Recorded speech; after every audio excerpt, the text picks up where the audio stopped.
Hi, Vikings. It's First Chapter Friday. Today we're going to be reading American Road Trip by Patrick Flores Scott. And I'll be honest with you, I picked this book because I thought the cover looked really cool. And I know you're not supposed to judge a book by its cover, but I did. I love this blue little truck thing. I don't know. But it says, the cover says, "Where do you go when the war comes home? American Road Trip." And I think this is going to be a fantastic book. I've only read like the first 3 chapters at this point because I'm in the middle of another book and I hate reading 2 books at one time, but this is definitely on my to finish list.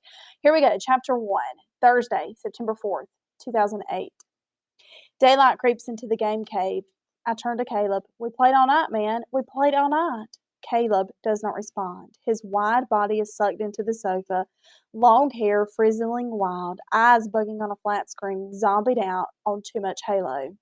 I toss my headset, dig through fast food wrappers on the coffee table, and grab my phone and shove it into Caleb's face. He slaps my hand, mad. I'm messing with the gamer trance. "What?" "Check the time." Caleb checks it.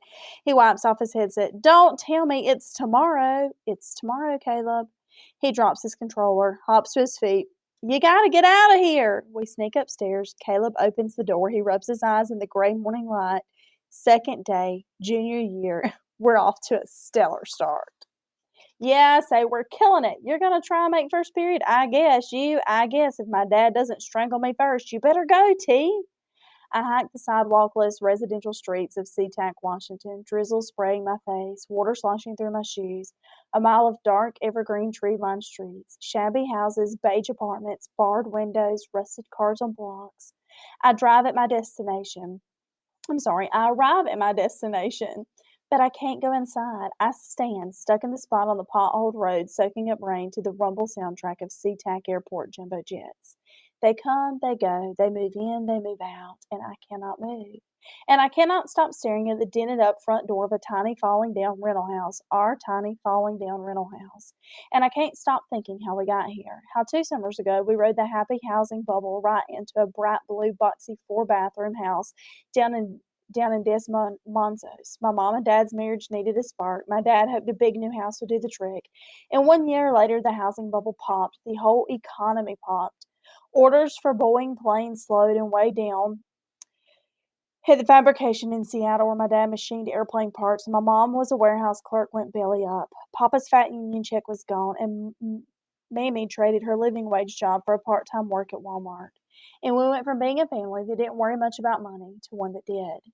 I'll never forget the night last spring. My dad drove me and my sister 10 minutes from De Monos to SeaTac, and we parked right here in front of this rental. Right here where I'm standing, he told us we'd done the math and decided it would be better to hang on to some savings and walk away. Sorry. He'd rather tank his credit for years than put us in deeper financial hole. He said we'd swallow our pride and move on. Then he pointed to the dented up metal door and said we'd be living here for a while. The drizzle turns to showers and I take a step toward the door, but I can't open it. I can't do it.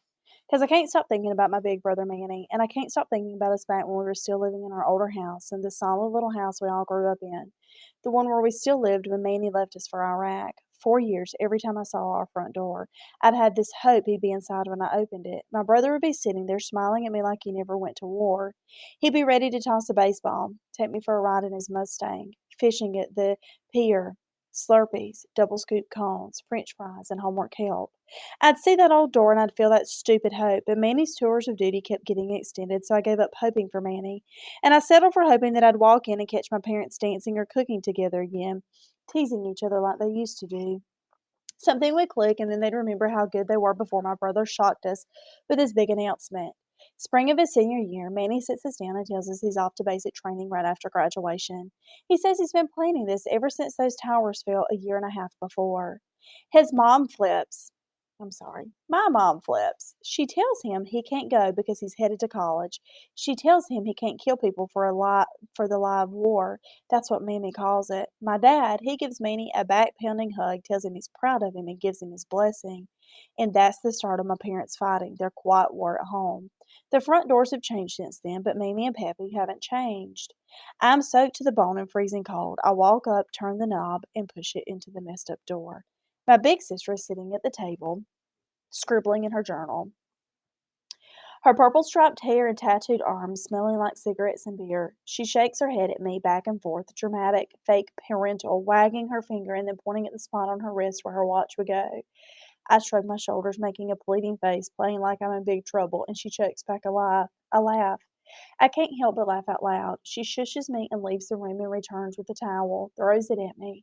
I sit at the table and she sits across. It's been so long since the two of us hung out, and so long since we played radio.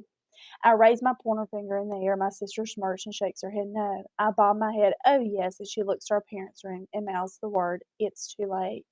I know she can't resist showing off, so I press the invisible power button and start singing. She's Aretha Franklin, powerful even with the volume on low. They say that it's a man's world. She keeps her eyes on me, but you can't prove that to me. I'm spinning the dial, and she stops belting out that and starts singing another song. I spin again and again, and she doesn't miss a beat. Dixie Chicks, Jill Scott, then Serious Intense with Anne DeFranco. What kind of paradise am I looking for? I've got everything I want, and I still want more. Even in a whisper, she can kill you with a song. I poke that power button in the air, and radio fades in silence. She's smiling, loving this. I'm smiling, loving my crazy sisters. The doors have changed. Thank God she hasn't. Thursday, September 4th, 2008. Would you like to see what happens? Were you interested in this book? Come read it. It is in the realistic fiction section. I hope you enjoyed the first chapter of Road Trip, or American Road Trip. And we'll see you again, guys. We'll see you guys again next week.